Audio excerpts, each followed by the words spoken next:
Any other questions about the one more thing I forgot to tell you. Well, he kind of showed it to you, but the saving loading screen can load everything or just one thing. If I double click on this, I can just load the mixers, so I don't disrupt the routing. Or I could just load the effects, or I could just load effects 4. And then when I go to load them, I see the same dialog. So I'll go browse. I'll bring up one of these, and I can say, okay, I don't want that whole thing. I just want the effects because I don't want to change my routing. So you have these component options at the point of saving and also at the point of loading. So this becomes a hugely powerful tool, which is also why we're just talking about all this now, because this alone was a 10-month project for a team of guys in our software department. By the way, all of this is developed in-house at Antelope's home office in Europe. The hardware is developed by us. The software is developed by us. The effects are modeled by us. We partnered with Overloud on the guitar simulations, so we use some IR technology and some modeling from them, mixed with our own tube modeling at the time. But everything, all those EQs and all those compressors were measured, tested, the schematics were evaluated, everything was modeled in-house, all on both the EQ and compressor. And that's going on right now.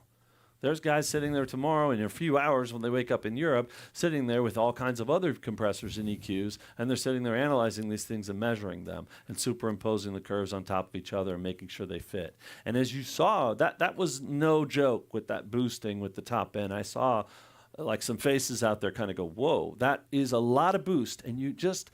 It's not to diss any other companies using plugin technology. I've just never seen plugins that can do 15 dBs a boost at 10K and not have it rip my head off.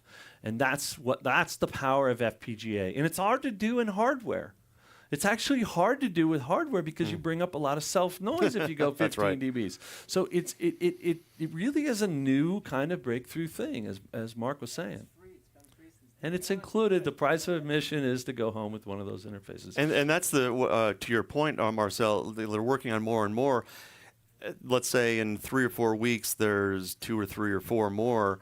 All you have to do is do a firmware update, and then you have it. So even if you buy it today, and then a month from now more come out, all you have to do is a firmware update, which is very simple, and then you have the new ones. And it's all included in the hardware. Go ahead.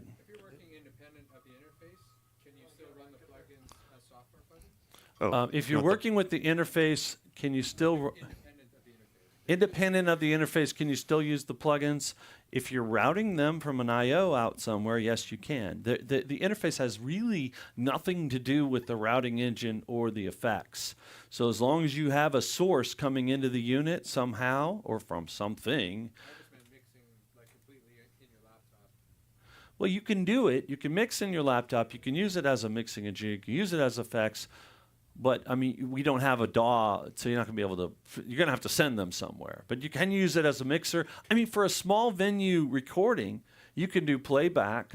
You can do... So you have some backup channels. You can monitor your performance in real time and record it all and use effects.